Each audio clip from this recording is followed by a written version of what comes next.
할렐루야. 하나님의 말씀은 오늘의 열왕기상 11장을 나누도록 하겠습니다. 열왕기상 11장 1절에서 8절까지의 말씀입니다. 제가 한 절, 여러분 한 절, 마지막 8절은 같이 읽도록 하겠습니다. 열왕기상 11장 1절에서 8절입니다. 솔로몬 왕이 바로의 딸 외에 이방의 많은 여인을 사랑하였으니 곧 모압과 암몬과 에돔과 시돈과 헷 여인이라. 여호와께서 일찍이 여러 백성에 대하여 이스라엘 자손에게 말씀하시기를 너희는 그들과 서로 통혼하지 말며 그들도 너희와 서로 통혼하게 하지 말라. 그들이 반드시 너희의 마음을 돌려 그들의 신들을 따르게 하리라 하셨으나 솔로몬이 그들을 사랑하였더라. 왕 후궁이 700명이요 첩이 300명이라 그의 여인들이 왕의 마음을 돌아서게 하였더라. 솔로몬이 나이가 많을 때 그의 여인들이 그의 마음을 돌려 다른 신들을 따르게 하였으므로 왕의 마음이 그의 아버지 다윗의 마음과 같이 아니하여 그의 하나님 여호와 앞에 온전하지 못하였으니 이는 시돈 사람의 여신 아스타롯을 따르고 암몬 사람의 가증한 밀곰을 따름이라. 솔로몬이 여호와의 눈앞에서 악을 행하여 그의 아버지 다윗이 여호와를 온전히 따름같이 따르지 아니하고 모압에 가증한 그모스를 위하여 예루살렘 앞 산에 산당을 지었고 또 암몬 자손의 가증한 몰록을 위하여 그와 같이 하였으며 그가 또 그의 이방 여인들을 위하여 다 그와 같이 한지라. 그들이 자기의 신들에게 분향하며 제사하였더라. 아멘. 말씀의 제목은 다윗의 마음과 같이 아니하며 라는 제목으로 열왕기상 11장을 나누도록 하겠습니다. 옆 사람과 인사할까요? 귀하십니다. 네, 눈이 많이 오는데 굳은 날씨에도 수협에 와주셔서 감사를 드립니다. 4절 중반부를 보면은 왕의 마음이 그의 아버지 다윗의 마음과 같이 아니하여 그의 하나님 여호와 앞에 온전하지 못하였으니 이렇게 말씀을 하십니다. 그러니까 성경은 솔로몬의 마음이 다윗의 마음과 같지 아니한 것을 여호와 앞에 온전하지 못한 상태라고 말씀하고 계시는 거예요. 그러면 반대로 이야기해서 하나님 앞에서 온전한 상태라는 것은 솔로몬이 다윗의 마음으로 사는 것을 온전한 상태, 하나님 앞에서 온전하다라는 말이 되는 것입니다. 그러니까 저와 여러분 역시 다윗의 마음과 같이 아니하면 그 누구라 하더라도 여호와 앞에 온전할 수 없다는 거예요. 우리가 이제 8절까지 읽었지만 우리는 본문을 통하여서 솔로몬이 수많은 아내와 첩을 두고 또 우상을 섬긴 것을 가지고 이게 솔로몬이 죄고 솔로몬의 악이다라고 생각할 수 있습니다. 그러나 성경은 솔로몬이 단순히 많은 여인을 두고 우상을 섬긴 것을 가지고 죄라 이야기하지 않고 악이라 말하지 않아요. 만약에 그것이 죄라면 우리는 아내를 1000명을 둔 적도 없고 또 우상을 섬기지도 않았기 때문에 우리는 악으로부터 자유롭고 죄와 관계가 없는 자가 되기 때문에 그렇습니다. 성경은 하나님 앞에 온전하려면 다윗의 마음을 가져야 한다고 분명하게 말씀하시잖아요. 그런데 우리가 잘 아는 것처럼 다윗 역시 악한 자였어요. 죄인이었습니다. 다윗은 자신의 욕정을 채우기 위하여 우리아의 아내와 동침을 했고 또 그 죄를 감추기 위하여 우리아를 죽이기까지 했어요. 어떻게 보면 솔로몬보다 더 악한 존재가 다윗이 되는 것입니다. 그런데 하나님은 그런 다윗을 온전한 자로 여기신다는 거예요. 왜 여러분? 바로 다윗의 마음 때문에 그렇습니다. 이 다윗의 마음 때문에 다윗이 간음하고 살인했음에도 불구하고 하나님이 다윗을 온전하다라고 인정하시는 거예요. 그러니까 저와 여러분 역시 하나님 앞에 온전한 자가 되기 위해서는 우리 안에 다윗과 같은 마음이 있어야 한다는 것입니다. 즉 다윗의 마음이 아니고서는 아무리 우리가 기독교적인 신앙의 형태를 완벽하게 갖췄다 한들 솔로몬처럼 악을 행하고 그 마음이 여호와로부터 떠났다는 선언을 들을 수밖에 없는 거예요. 자, 그러면 우리를 하나님 앞에서 온전하게 만드는 다윗의 마음은 어떤 마음인지 이제 우리가 알아보도록 하겠습니다. 시편 51편 17절 말씀입니다. 시작. 하나님께서 구하시는 제사는 상한 심령이라. 하나님이여 상하고 통회하는 마음을 주께서 멸시하지 아니하시리이다. 여기 보시면 하나님이 우리 가운데 구하시는 제사는 상한 심령이다 이렇게 말씀하세요. 여러분, 우리가 상한 심령에 대해서 굉장히 착각하고 있는 것을 뭐냐면 그게 아픈 마음이라고 생각하는 거예요. 그래서 뭐 남자친구와 헤어지고 여자친구와 헤어지고 그 아픈 마음을 가지고 나와서 기도하면 하나님 들어주신다.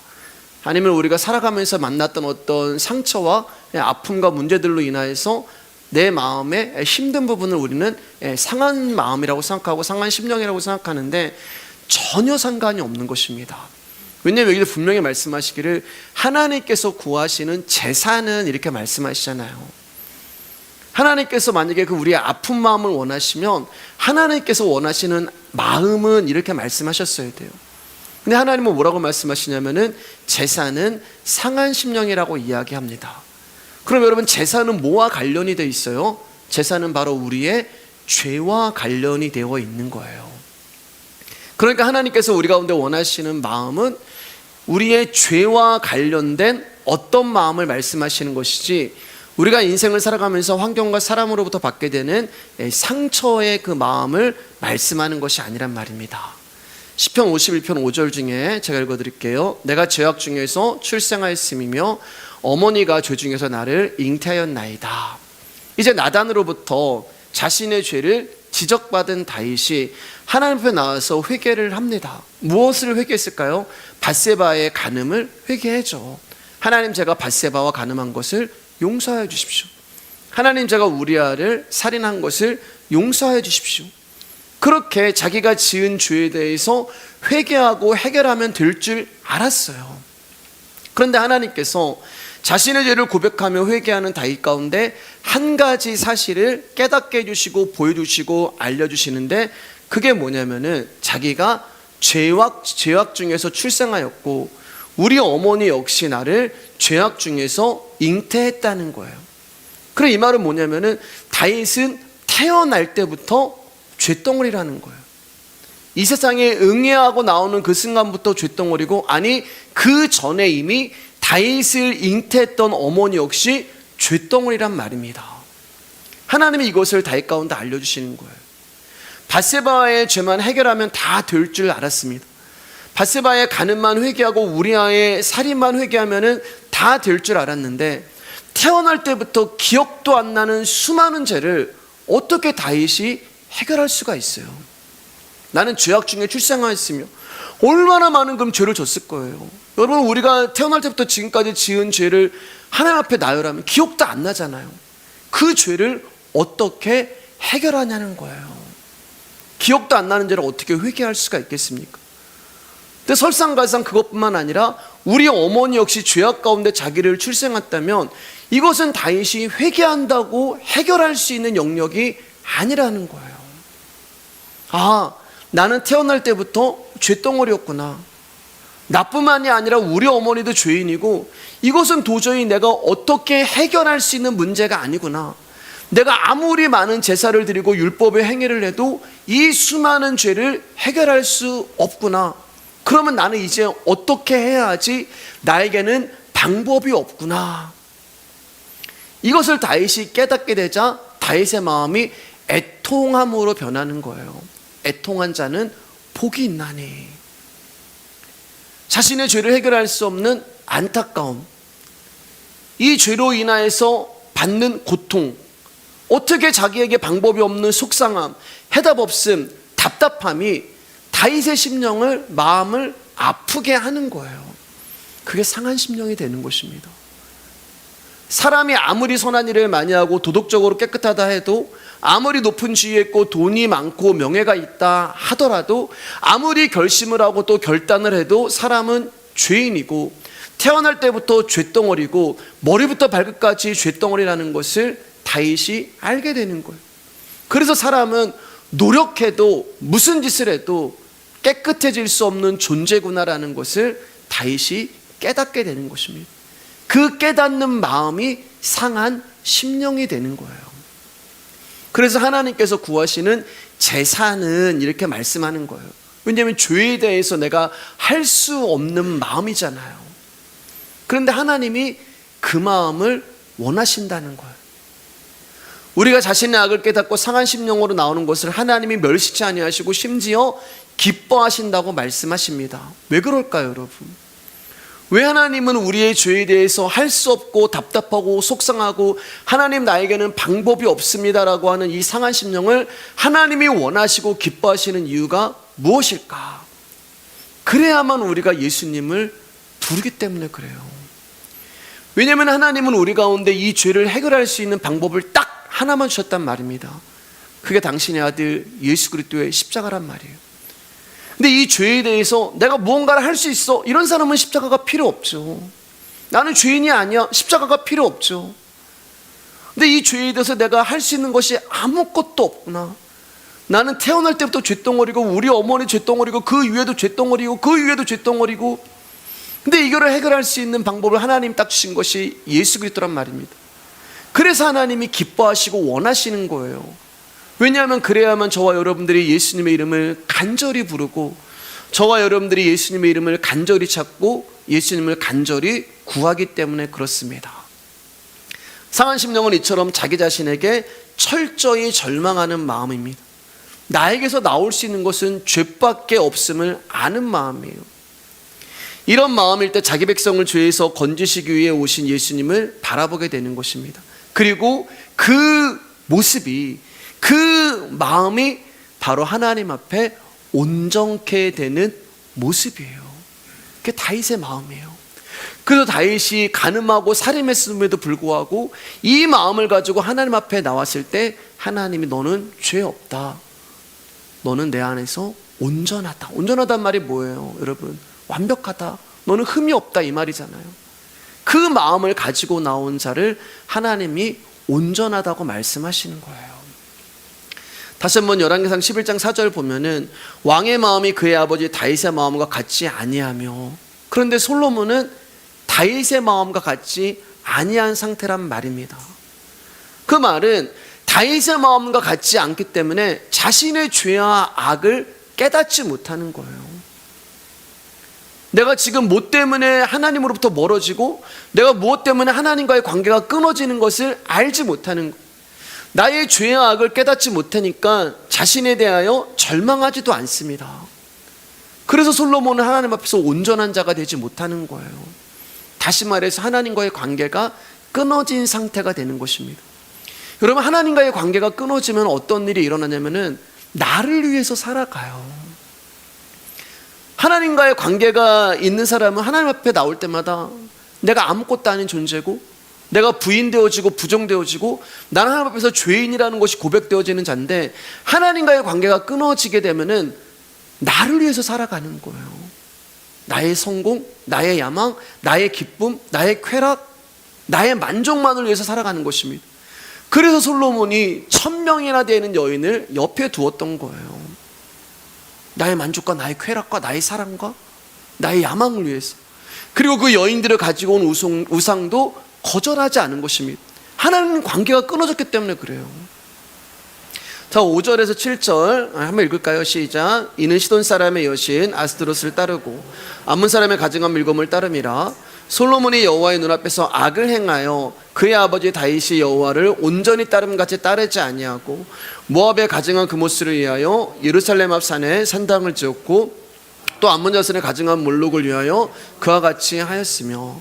그러니까 솔로몬이 여인들을 사랑하고 왕비들이 가지고 온 다른 신을 쫓는 이유는 다윗의 마음과 같지 아니하기 때문이라고 성경은 말씀하고 있는 것입니다. 즉 상한 심령이 아니었기 때문에 솔로몬은 자신이 죽음의 자리에 있다는 것을 알지 못하는 거예요. 죽음의 자리에 있는 사람만 하나님의 긍휼과 자비가 귀한 것입니다. 죽음의 자리에 있는 사람은 하나님의 생명이 귀한 거예요. 하나님을 향하지 않은 마음은 하나님으로부터 떠난 마음에 불과합니다. 그래서 자신의 기쁨을 위해 살아가는 마음이에요. 그것이 성경에서 말하는 솔로몬의 죄고 솔로몬의 악이고, 동일하게 우리의 죄고 우리의 악이 되는 것입니다. 솔로몬이 이렇게 되기까지 하나님이 2번이나 나타나셨잖아요. 그래서 그가 성전을 열심히 짓고 하나님의 집입니다라고 말했을 때도 하나님 그것에 대해서 칭찬 한번 하시지 않으셨잖아요. 고맙다, 멋있다, 너 성전 짓느라고 고생했다. 하나님은 그렇게 말씀하지 않으시고 두 번이나 성전을 짓는 중간에 성전을 다 짓고 나서도 하나님 말씀하시기를 솔로몬아 너 하나님의 말씀을 귀하게 여겨야 돼. 솔로몬이면 섭섭했을 거잖아요. 내가 정말 7년이라는 시간 동안 하나님을 위해서 이렇게 일을 했는데 거기에 대해서는 하나님 말 한마디 안 하시고 내가 원하는 건 성전 아니야. 솔로몬아 너 하나님의 법도와 계명을 귀하게 여겨야 돼. 그렇지 않으면 뭐라고 말씀하셨어요? 내가 너를 이스라엘에서 끊어버릴 거야. 이게 하나님이 솔로몬에게 두 번이나 나타나셔서 경고를 하신 것입니다. 그럼에도 불구하고 솔로몬은 변함없이 자신의 길을 걸어간 거예요. 다윗의 마음과 같지 아니했던 솔로몬은 하나님이 지키라고 하신 언약도 잊어버렸고 그 약속이 무엇인지에도 관심을 두지 않은 것입니다. 그래서 결국 하나님은 당신이 말씀하신 대로 이스라엘을 솔로몬을 끊어버리기 시작합니다. 이것을 심판이라고 얘기하는 거예요. 여러분 하나님의 가장 큰 심판은 하나님 우리 가운데 관심을 두지 않으시 끊어지는 거예요. 내가 뭐 병이 걸리고 내가 뭐 재정적으로 폭삭 망하고 하나님 날 심판하시나? 아니에요 여러분. 잘 먹고 잘 살면 그럼 하나님이 그거 축복해 주시는 건가요? 그게 아니란 말입니다. 하나님의 심판은 끊어버림. 하나님과의 관심이 끊어지는 거예요. 자 9절 11절 읽을까요? 시작. 솔로몬이 마음을 돌려 이스라엘의 하나님 여호와를 떠남으로 여호와께서 그에게 진노하시니라. 여호와께서 일찍이 두 번이나 그에게 나타나시고 이 일에 대하여 명령하사 다른 신을 따르지 말라 하셨으나 그가 여호와의 명령을 지키지 않았으므로 여호와께서 솔로몬에게 말씀하시되 내게 이러한 일이 있었고 또 내가 내 언약과 내가 내게 명령한 법도를 지키지 아니하였으니 내가 반드시 이 나라를 내게서 빼앗아 내 신하에게 주리라. 하나님의 심판은 이스라엘을 솔로몬에게서 빼앗아서 그의 신하 신복에게 주신다는 말씀입니다.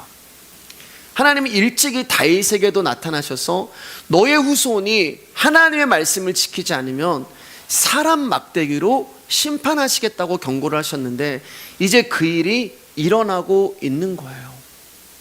하나님의 심판이 떨어지자 솔로몬의 통치에 금이 가기 시작을 하고 우리가 지난주에 봤잖아요 여러분. 솔로몬 시대에는 은을 귀하게 여기지 않았다니까요. 예.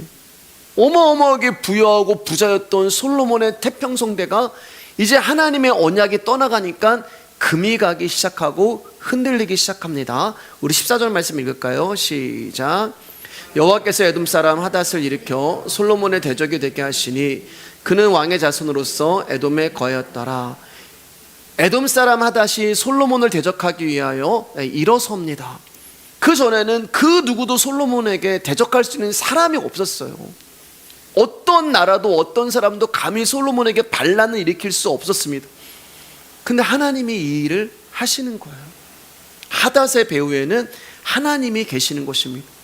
하닷은 다윗이 군대 장관 요압에게 에돔 사람을 모두 죽이라고 했을 때 그 중에 구사일생으로 어린 나이에 살아나서 애굽으로 도망간 존재. 그러니까 애굽에서 그는 복수의 칼날을 갈았던 것입니다. 그러다가 이제 다윗과 요압이 죽었다는 말을 듣고 이제 고국으로 돌아간 것이고 거기서 이제 복수를 하려고 하는 그 하닷을 하나님이 사용하셔서 솔로몬의 대적이 되게 하십니다. 근데 하닷뿐만이 아니에요. 23절 24절입니다. 시작. 하나님이 또 엘리야의 아들 르손을 일으켜 솔로몬의 대적자가 되게 하시니 그는 그의 주인 소방 하다에셀에게서 도망한 자라. 다윗이 소바 사람을 죽일 때 르손이 사람들을 자기에게 모으고 그 무리의 괴수가 되어 다메섹으로 가서 살다가 거기서 왕이 되었더라. 여러분 우리가 하나님의 말씀을 떠나가면요 태평성되고 이제는 내가 아무 걱정 없이 살겠다 라고 여러분들이 뭐 재정을 많이 모으고 부동산을 뭐 어떻게 내 노후를 준비하더라도 여러분 하나님 말씀에서 우리가 끊어지면요 우리가 상상할 수 없는 일들이 일어나기 시작하는 거예요. 하나님은 하닷만이 아니라 르손을 일으켜 역시 솔로몬의 대적이 되게 하십니다. 르손은 다윗이 소바 사람을 죽일 때 르손이 사람들을 모아 다메섹으로 가서 거기서 왕이 되었던 사람이에요. 우리가 이제 몇 주 전에 나눴던 내용이죠.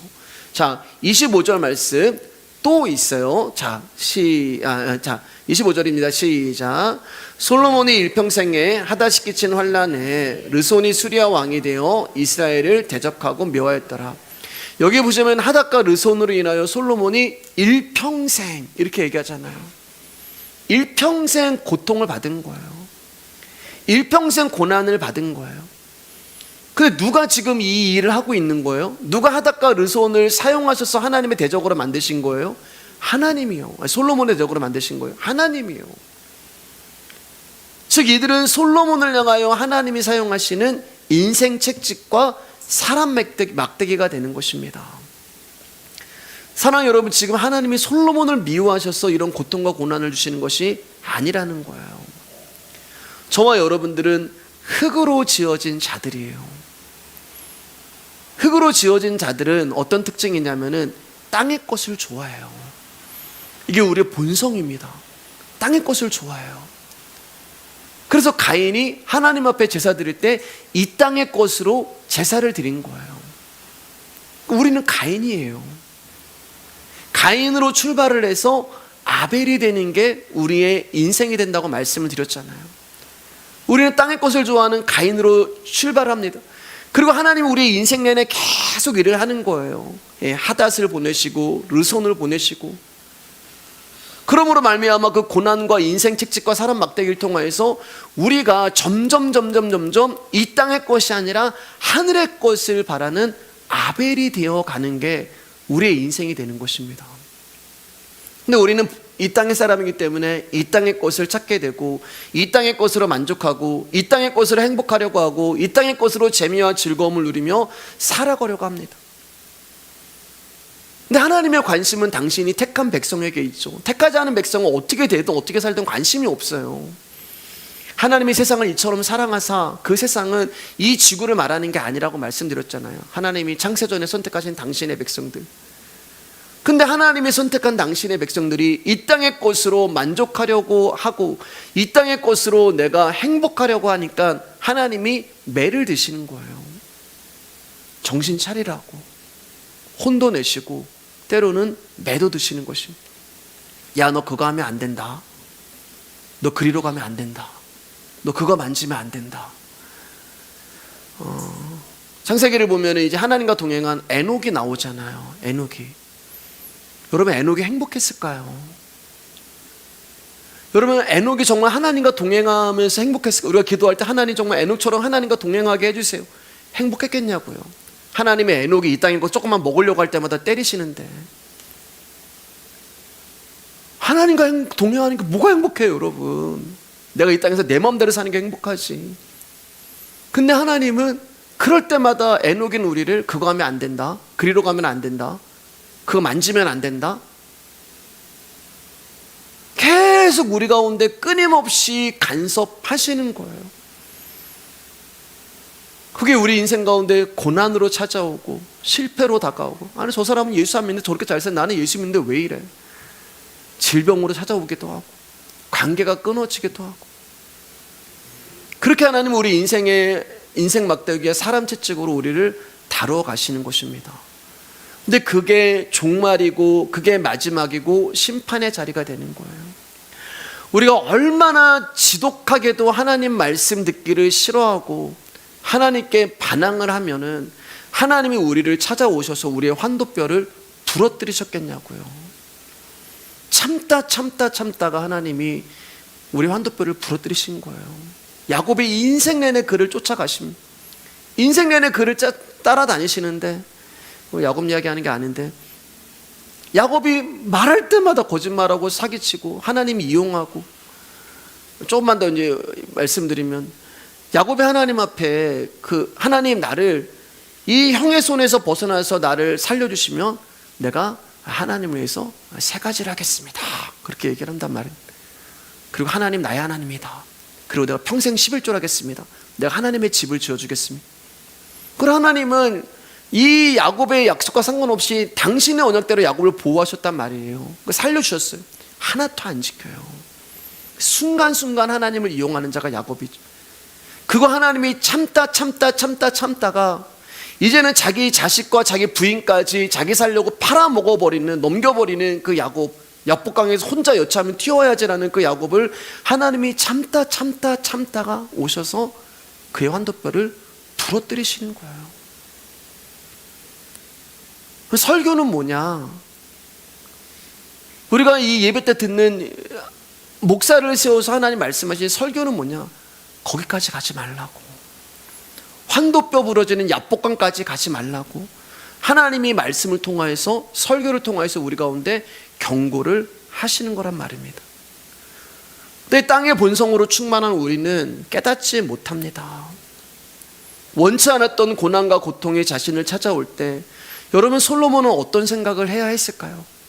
하나님이 나에게 2번이나 나타나서 말씀하셨지, 내가 하나님 말씀에 불순종하고 그 계명과 법도를 내가 순종하지 못했기 때문에 지금 대적들이 일어나고 이런 어려움과 고난과 고통이 나에게 찾아오는구나 라는 것을 발견해야 했는데, 땅의 본성으로 충만한 솔로몬은 전혀 그렇지를 못합니다.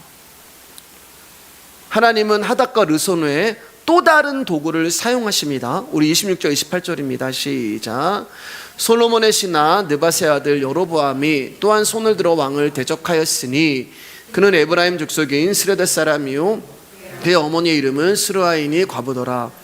그가 손을 들어 왕을 대적하는 까닭은 이러하니라. 솔로몬이 밀로를 건축하고 그의 아버지 다윗의 성읍이 무너진 것을 수척하였는데 이 사람 여로보암은 큰 용사라. 솔로몬이 이 청년의 부지런함을 보고 세워 요셉 족속의 일을 감독하게 하였더니, 우리가 이제 11절에서 하나님께서 내가 솔로몬에게서 이스라엘을 빼앗아서 내 신하에게 주리라, 그 신하가 바로 여로보암이 되는 것입니다.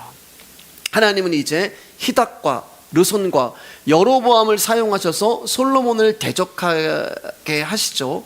여로보암은 말씀대로 당시 큰 용사였어요. 그리고 솔로몬이 밀로, 이제 망대를 건축하고 다윗의 무너진 성을 건축할 때 솔로몬이 여로보암의 부지런함을 보고 요셉 족속의 역사를 감독하는 감독자로 세웠어요. 충직한 신하로 그를 맞이한 것입니다. 근데 이렇게 충성스러운 여로보암이 솔로몬을 대적했다라고 말씀하잖아요. 대적하는 이유가 뭐냐? 솔로몬이 여로보암을 죽이려고 했기 때문에 그렇습니다. 우리 29절 32절입니다. 시작. 그 즈음에 여로보암이 예루살렘에서 나갈 때에 실로 사람 선지자 아히야가 길에서 그를 만나니 아히야가 새 의복을 입었고 그 2사람만 들에 있었더라. 아히야가 자기의 입은 새 옷을 잡아 12조각으로 찢고 여로보암에게 이르되 너는 10조각을 가지라. 이스라엘 하나님 여호와의 말씀이 내가 이 나라를 솔로몬의 손에서 찢어 빼앗아 10지파를 내게 주고 오직 내 종 다윗을 위하고 이스라엘의 모든 지파 중에서 택한 성은 예루살렘을 위하여 한 지파를 솔로몬에게 주리니. 어느 날 여로보암이 길을 가는데 선지자 아히야를 만납니다. 선지자는 하나님의 말씀을 땅에다가 내려꼽는 사람이라고 말씀드렸잖아요. 하나님의 말씀을 증거하는 사람. 오늘날에는 선지자가 없어요. 그래서 유튜브에 뭐 선지자, 사도 이거 다 거짓이라고 말씀드렸습니다. 성경이 있기 때문에 더 이상 선지자는 필요가 없어요. 그때 아히야가 이제 자신의 입은 새 옷을 12조각으로 찢고 그 중에 10조각을 여로보암에게 주면서 하나님이 솔로몬에게 이스라엘이라는 나라 가운데 어떻게 하실지에 대해서 예언을 하죠. 아히야가 여로보암에게 말한 예언은 한마디로 하나님이 이스라엘을 찢어서 10지파를 여로보암에게 주고 한 지파만 솔로몬의 아들에게 남기시겠다는 것입니다. 이 사실을 솔로몬이 듣게 돼요. 아히야가 여로보암을 만나서 이스라엘을 이렇게 하겠다라는 그 이야기를 솔로몬이 듣게 됩니다. 어떻게 듣게 되겠어요? 하나님이 듣게 하시는 거예요. 그러나 아히야 선지자의 말씀 역시 솔로몬의 잘못됨을 돌아보게 하는 말씀인데, 솔로몬이 이 말을 듣고 그래 내가 정말 잘못했구나라는 하나님이 다시 한번 주시는 기회를 놓쳐버리게 돼요. 33절입니다. 시작. 이는 그들이 나를 버리고 시돈 사람의 여신 아스타롯과 모압의 신 그모스와 암몬 자손의 신 밀곰을 경배하며 그의 아버지 다윗 행한 같지 아니하여 내 길로 행하지 아니하며 나 보기에 정직한 일과 내 법도와 내 율례를 행하지 아니함이라. 솔로몬이 우상을 섬기고, 그럼 뭐라고 말씀하세요? 그의 아버지 다윗의 행함 같지 아니하여. 하나님 계속 이 말씀만 하세요. 다윗의 마음과 같지 아니하며 다윗과 같지 아니하며 하나님 앞에 온전하지 못하고 여호와의 길을 행하지 못했다는 것입니다. 그래서 이스라엘을 찢어서 여로보암에게 주신다는 거예요. 솔로몬이 이야기를 이제 듣게 됩니다. 다윗의 마음과 같지 아니하며 다윗과 같이 행하지 아니하며 솔로몬이 이야기를 이제 듣게 돼요. 아히야가 이런 말씀했습니다. 처음 듣는 말인가요, 솔로몬요? 아니잖아요. 지금 솔로몬이 처음 듣는 이야기가 아니에요. 계속해서 하나님은 솔로몬에게 들리도록 말씀하시는 거예요. 너 계명과 법도를 귀하게 여겨야 돼. 너의 아버지 그랬던 것처럼 너 하나님 앞에 온전한 자가 돼야 돼. 너 말씀 안에 있어야 돼. 너 말씀을 사랑해야 돼. 너 말씀을 귀하게 여겨야 돼. 하나님은 계속 솔로몬에게 얘기를 하셨어요. 그리고 이제 이스라엘을 찢으려고 하는 그 마지막 순간에도 하나님의 말씀을 증거하는 선지자를 통하여서 솔로몬에게 다시 한번 너 하나님 말씀 귀하게 여겨야 돼. 너 계명과 법도 안에 있어야 돼. 너 다윗과 같이 행해야 돼 라고 하나님이 다시 한번 말씀을 하시는 거예요. 그러면 솔로몬이 거기서 상한 심령이 되어서 하나님 앞에 나와야 했던 것입니다. 그걸 하나님이 원하셨던 것이고 하나님이 그것을 기뻐하시기를 바랬던 것입니다. 그런데 솔로몬은 이러한 하나님의 마음마저 외면을 하는 거예요. 그리고 결국 이스라엘이 찢어지고 여로보암이 10지파를 갖고 한 지파를 솔로몬이 갖습니다. 그렇게 된다는 말을 이제 듣게 되자 솔로몬이 여로보암을 죽이려고 하는 거예요. 자기가 돌이키고 자기가 말씀 앞에 하나님이 기회를 주고 하나님 말씀하실 때 주여 제가 죄인입니다. 제가 잘못했습니다라고 돌이키고 나와야 되는데 솔로몬은 여로보암만 죽이면 이렇게 되는 거예요. 여로보암만 죽이면 결국 솔로몬은 하나님에 대해서는 철저히 외면하고 있었던 것입니다. 그 마음이 하나님께서 떠났기 때문에 여호와의 살아계심을 무시하고 있는 거예요. 하나님을 무시하는 것은 여러분 다른 게 아니에요. 하나님 말씀 우습게 여기는 게 하나님을 무시하는 것입니다. 37절 38절 읽겠습니다. 시작. 내가 너를 취하리니 너는 내 마음에 원하는 대로 다스려 이스라엘 위에 왕이 되되 내가 만일 내가 명령한 모든 일에 순종하고 내 길로 행하며 내 눈에 합당한 일을 하며 내 종 다윗 행함같이 내 율례와 명령을 지키며 내가 너와 함께 있어 내가 다윗을 위하여 세운 것 같이 너를 위하여 견고한 집을 세우고 이스라엘을 내게 주리라. 이제 여로보암에게 하나님이 말씀하시는 것입니다. 근데 여러분 여로보암에게 하나님이 뭐라고 말씀하세요? 다윗 행함같이. 솔로몬에게 했던 그 말씀을 그대로 하시는 거예요. 여로보암아 너 말씀 귀하게 여겨. 너 하나님의 명령과 법도를 지켜. 그러면 내가 솔로몬에게 줬던 복 다 너한테 줄게. 솔로몬에게 했던 그 말씀 그대로 하시는 거예요. 그러니까 여러분 하나님은 처음부터 마지막까지 한결같이 같은 말씀만 반복하고 계시는 거예요. 그러니까 하나님의 관심은 우리가 성전 짓고 우리가 왕궁 짓고 우리가 잘 먹고 잘 살고 성공하고 유명해지는 것에 있는 것이 아니라 하나님의 관심은 우리가 하나님의 말씀을 사랑하는가 그렇지 않은가에만 있는 것입니다. 그것이 다윗의 행함이고 여호와의 복이라는 거예요. 조금 전에 하나님이 원하시고 받으시는 것은 자신의 악을 깨닫고 주님 앞에 나오는 상한 심령이라고 말씀드렸습니다. 하나님 어떤 예식이나 제물이 아니라 이 마음을 기뻐하신다고 말씀을 드렸어요. 죽어 마땅한 우리가 하나님의 긍휼로 말미암아 용서를 받았고 하나님의 긍휼로 말미암아 저와 여러분들이 구원을 받았다는 것을 고백하는 것이 상한 심령으로 주님 앞에 나가는 것입니다. 결국 다윗 행함같이 행한다는 것은 하나님의 긍휼의 용서 안에 있음을 알고 살아가는 거예요. 그게 하나님의 법도와 규례를 지키는 것입니다. 나는 그분의 긍휼이 없으면 살아갈 수 없는 존재입니다. 36절 이제 읽고 말씀 마치도록 하겠습니다. 시작. 그의 아들에게는 내가 한 지파를 주어서 내가 거기에 내 이름을 두고자 하여 택한 성읍 예루살렘에서 내 종 다윗이 항상 내 앞에 등불을 가지고 있게 하리라. 하나님 우리를 얼만큼 긍휼히 여기시나. 말씀을 귀하게 여기지도 않으시고 하나님을 사랑하지도 않는 저와 여러분들을, 솔로몬이라고 하는 우리가 솔로몬이잖아요. 하나님이 긍휼히 여겨주시는 거예요. 10지파는 여로보암 가운데 주는데 한 지파는 솔로몬의 아들에게 주시겠다고 말씀하는 거예요. 다른 이유가 없어요. 다윗 때문에 내가 한 지파를 남겨 솔로몬의 아들들에게 주겠다, 그렇게 말씀하세요. 하나님은 당신의 언약의 성취를 위해서 한 지파를 남기십니다. 다윗 때문에. 그리고 그 한 지파를 통해서 예수 그리스도가 오시는 거죠. 유다 지파를 통해서. 하나님께서 인간에게 세우신 언약이 곧 긍휼에 의한 죄의 용서였음을 이 한 지파를 통하여서 한 지파를 남겨줌으로 말미암아 보여주시고 계시는 거예요. 저와 여러분들이 솔로몬이어서 원래는 다 여로보암에게 멸절당하고 찢겨지고 없어져야 되는 존재인데 하나님이 이러한 우리를 긍휼히 여기셔서 한 지파를 남겨놓으셨단 말입니다. 누구 때문에? 다윗 때문에. 그 다윗이 누구예요? 예수 그리스도란 말이에요. 예수님 때문에 우리를 살리신 거예요. 우리를 긍휼히 여기신 거예요. 그러므로 누구든지 예수님을 믿지 않는다는 것은 하나님의 언약 밖에 있는 존재라는 이유가 되는 것입니다.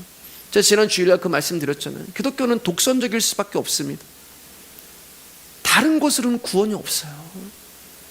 그래서 예수를 믿지 않는 것은 심판받은 걸 이야기하는 거예요. 이미요. 그 한 지파 안에 우리를 남겨두신 거예요. 그리고 이 한 지파 때문에 멸절당하고 심판당하고 죽어야 하는 솔로몬이 죽지 않고 구원을 받은 것입니다. 그런데 사랑하는 여러분, 솔로몬이 이 긍휼을 받는 것에 있어서 그가 한 게 뭐가 있어요? 그는 끝까지 여로보암을 죽이려고 했어요. 그는 끝까지 하나님의 말씀을 무시했습니다. 그는 끝까지 하나님의 말씀에 관심이 없었어요. 우상 숭배했고 여전히 자신의 기쁨을 위해서 여자들을 사랑했고 여전히 자신의 죄와 악을 위해서 살아가고 있었을 뿐이에요. 그런데 이 한 지파로 인하여 그가 구원을 얻은 것입니다. 우리의 어떠함과 상관없는 거예요. 예수 그리스도라고 하는 그 한 지파 때문에 저와 여러분들이 구원을 얻은 거예요. 세상은 죄의 용서의 길을 긍휼에 두지 않습니다. 물론 신의 용서와 은혜를 말하기도 하지만 신의 용서와 은혜를 받기 위해 덕을 쌓아야 되고 정성을 들여야 되고 선을 행해야 한다고 말합니다. 즉 아무에게나 베풀어지는 용서와 긍휼이 아니라 그 덕과 선을 행한 자에게만 그 사람의 행위를 보고 세상의 신은 용서와 은혜를 베푼다고 이야기를 하는 거예요. 그래서 세상의 신의 긍휼을 받기 위해서는 그렇게 열심히 일을 하는 거고 행위를 쌓는 거예요. 아무것도 하지 않았는데 용서를 받아? 아무것도 하지 않았는데 긍휼을 받아?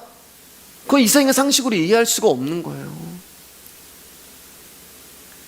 그 사도 바울이 갈라디아 교회에서 이것 때문에 싸웠단 말입니다. 성도들하고. 할례를 받아야지 구원을 받는다. 사람들은 그렇게 얘기해요. 할례를 받아야 되고 하나님의 정성을 들여야 되고 절기를 지켜야 되고. 근데 사도 바울이 아니야, 그런 걸로 구원받는 거 아니야. 그래서 열심히 3년 동안 갈라디아 교회에서 열심히 가르쳤단 말이에요. 근데 그 자리를 떠나가니까 이 강단에 다른 선지자가 딱 서가지고 그래, 하나님은 물론 그렇게 구원해 주시지. 근데 네가 하나님이라면 섭섭하지 않겠어? 뭔가 좀 드려야 되는 거 아니야? 다시 그리로 가는 거예요. 우리가 이런 존재예요, 여러분.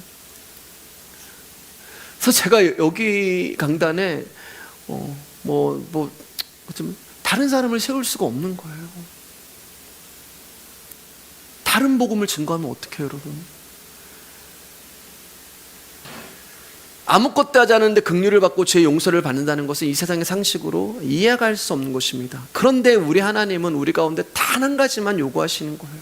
딱 하나만 요구하세요. 우리 가운데 헌금해라, 뭐 헌신해라, 봉사해라 이런 거 요구하시는 게 아니라요. 하나님 우리 가운데 요구하시는 거 딱 하나. 상한 심령이 되어 하나님의 긍휼만 바라봐라. 정성도 덕도 행함도 쌓지 말고 오직 우리를 위하여 한 지파를 남겨놓으신 그 긍휼만 바라봐라. 이게 하나님이 우리 가운데 요구하시는 것입니다.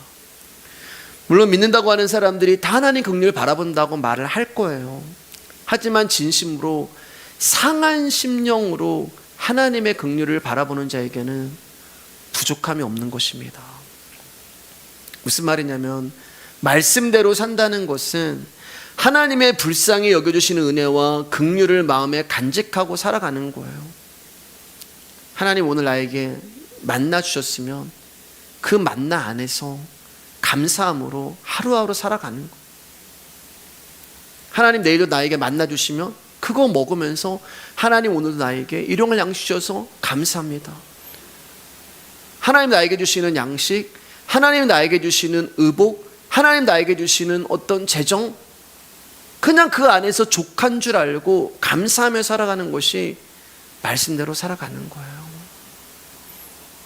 근데 거기에 우리가 만족함이 없다면 여러분 우리는 우리의 믿음을 포장하는 위선자에 불과할 뿐인 것입니다.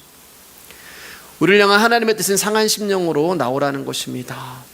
다윗과 같은 마음이 되어서 우리 힘으로 되지 않기 때문에 하나님은 오늘도 우리 가운데 말씀을 통하여서 우리 가운데 역사하시고 또 우리 가운데 성령님을 보내주셔서 자기 기쁨을 살고자 하는 마음을 버리게 하시는 거예요. 상한 심령이 사라진 자리에는 긍휼도 없고 용서도 없고 사랑도 없습니다. 그 나타나는 것은 세상의 욕망밖에 없는 거예요. 내가 잘해서 그것으로 자기 기쁨을 삼고자 하는 것밖에 없는 것입니다. 사랑하는 여러분, 하나님의 긍휼에 그 용서에 거하는 자로 살아가는 것을 무한한 복으로 여기시는 저와 여러분 되시기를 주님의 이름으로 축복합니다. 비록 내 손에 쥐어진 것이 얼마 없다 할지라도 멸망인 자식은 나를 긍휼히 여기시고 용서하신 그 예수 그리스도의 이름이 내 입에 있다면 저와 여러분들은 큰 은혜를 받은 자가 틀림없는 것입니다. 우리 같이 찬양하도록 하겠습니다.